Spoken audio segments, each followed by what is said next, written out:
Salut les amis, et bien voilà, j'ai pas mal de questions actuellement sur le kit d'affûtage Pinpoint de chez Nash.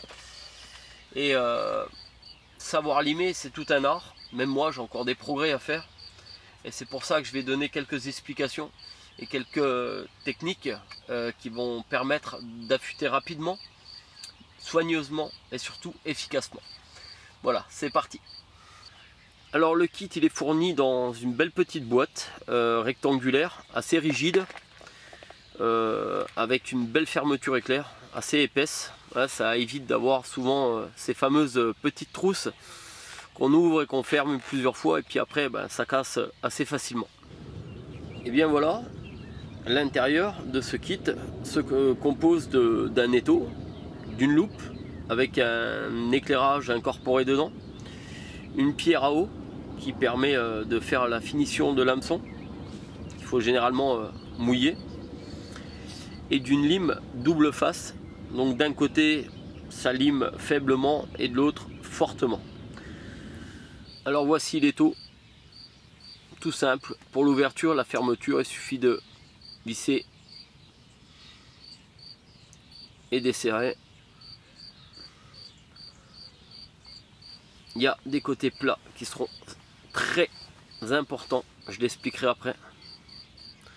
On pourra se servir d'une bordure, de la lime, du plat complet pour coincer l'hameçon, pour bien l'enfoncer dedans, ou juste un côté. C'est très bien étudié parce que sur un côté on va plutôt l'utiliser pour refaire un affûtage rapide d'un hameçon qui s'est émoussé sur le montage direct, donc on laissera le montage dessus, hein. Et du grand plat ici on va plutôt l'utiliser pour vraiment limer l'hameçon et en faire un petit peu une transformation comme nous l'aimons. Voilà.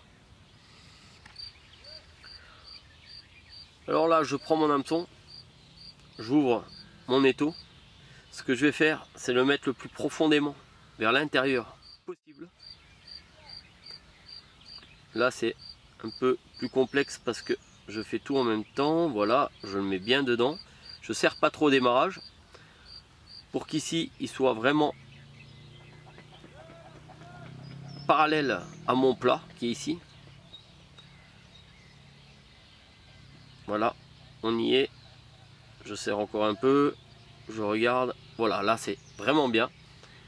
Je serre assez fortement. Voilà. Là j'ai un hameçon qui reste très dur parce que plus on va prendre la matière loin, si on met qu'un bout d'hameçon, plus ça va bouger. Voilà la première partie. Maintenant on va se servir de la lime.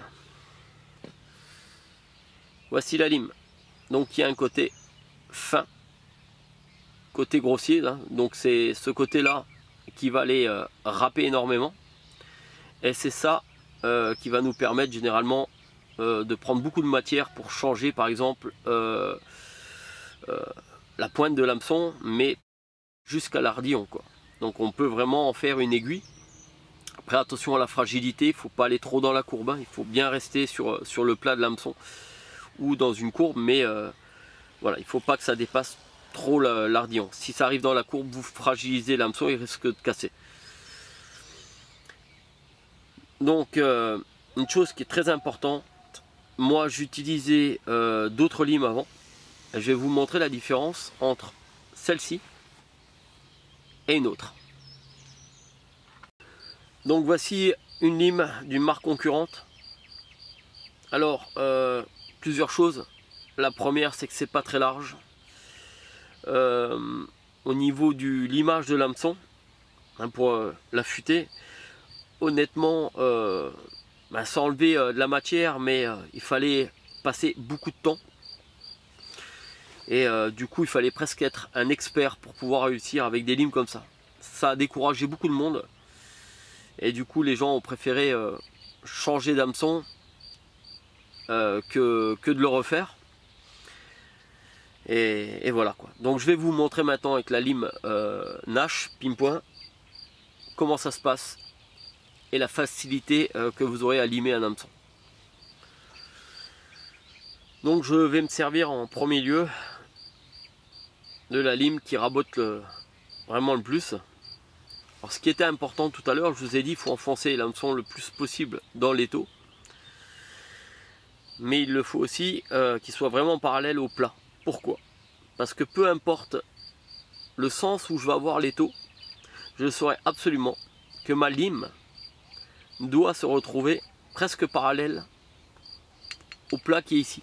Donc si je me retrouve comme ça, je sais que ça va aller. Ici, peu importe, c'est vraiment une aide importante et j'appelle ça tout simplement un guide. Comment tenir sa lime? Alors, on pourrait simplement la tenir comme ça et puis limer. Ça vaut rien du tout, on n'arrive pas à un bon résultat. Ce qui compte, c'est d'avoir déjà bien l'étau en main. C'est important, hein, c'est se sentir à l'aise, la manière où on va le prendre. Moi, je suis tellement habitué, je peux le prendre maintenant de partout. Le mieux, c'est de mettre le pouce sur le plat derrière, l'autre ici, bien tenir et surtout ne pas faire ce geste. Ça vaut rien du tout. Il faut absolument démarrer au bout de la lime, se mettre à peu près à 5-6 degrés par rapport au plat, donc je monte un petit peu et puis on va faire glisser la lime d'un côté jusqu'à l'autre sans s'arrêter comme ça. Et là on va se retrouver avec quelque chose de vraiment plat, parce que si on s'arrête, ça enlève un peu de matière, on revient, ça en enlève un peu ailleurs et on se retrouve avec quelque chose de pas parfait. Ça, il va avoir des imperfections. Donc le mieux, voilà, on réussit, c'est d'un côté à l'autre sans arrêt comme ça. Alors là c'est vraiment pour enlever de la matière avant l'ardillon jusqu'à la pointe. Donc on ne force pas trop sur l'angle, on reste vraiment sur la grosse matière et on revient tout doucement vers la pointe. Donc j'appuie au démarrage assez fortement et je libère tout doucement quand j'arrive vers la pointe. Donc voilà.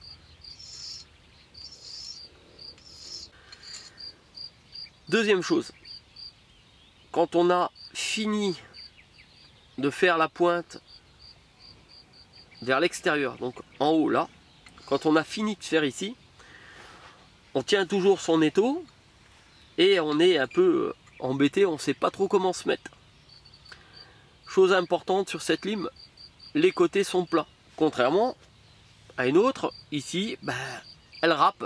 Donc ça, c'était pas super. Donc là, ils sont plats. Et il suffira tout simplement, encore une fois, de se servir de guide. Le plat qui est ici, on y va. On est à plat avec la lime. On monte très légèrement et on y va.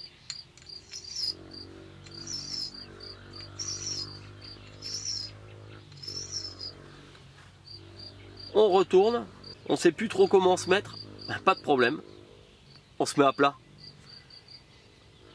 Le met plat ici, plat contre plat, ça donne ça, hein. Je le montre à l'envers et je pousse.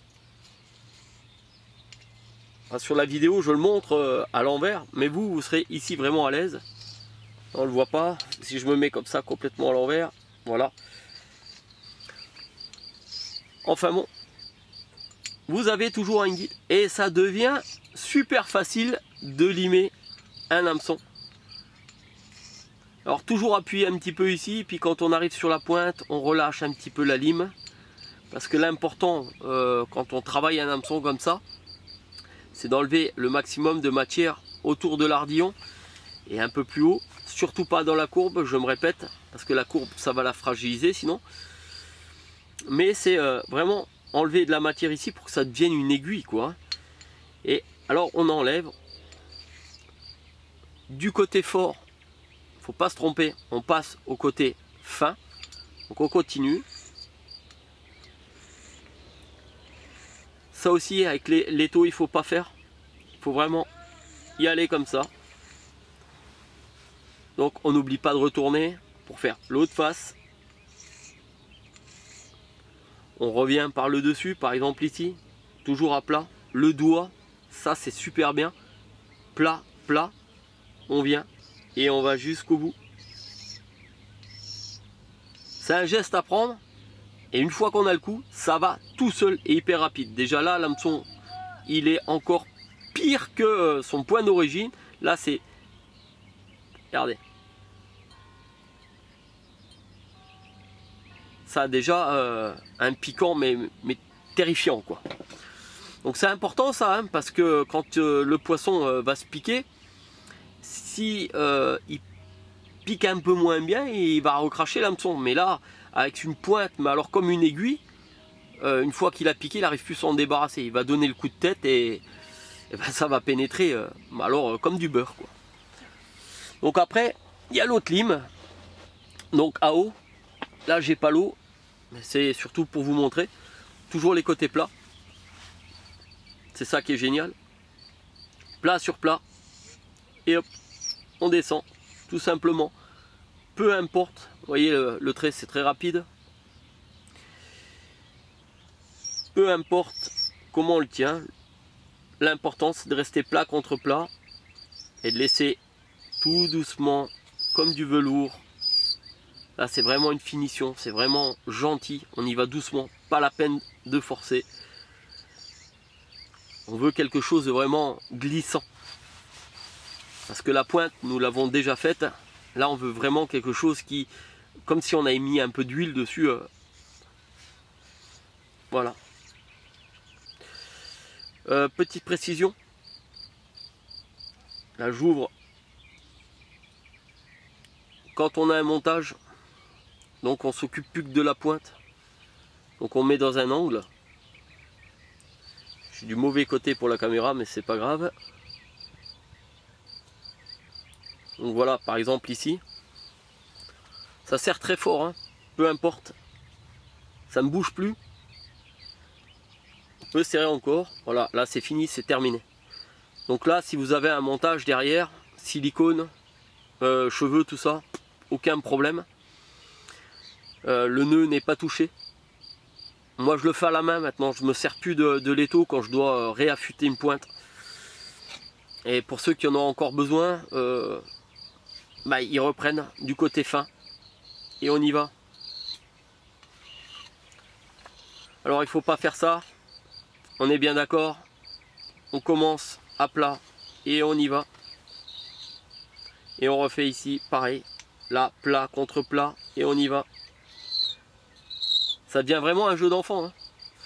Et je m'amuse même à la maison à m'entraîner pour les faire encore plus pointus et je trouve ça vraiment génial, quoi. Donc j'utilise un hameçon neuf et je le réaffûte pour qu'il pique encore plus.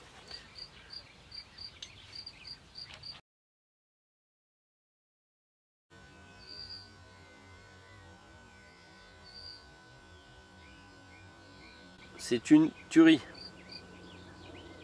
Et bien voilà les amis, le petit tuto il est terminé. J'espère que mes petites astuces vont vous aider et que vous allez prendre goût à vraiment affûter vos hameçons. Et vous verrez, le nombre de touches va vraiment augmenter. Alors je dis pas que ça va augmenter de 50%, mais vous gagnez bien 15-20% plus en touches.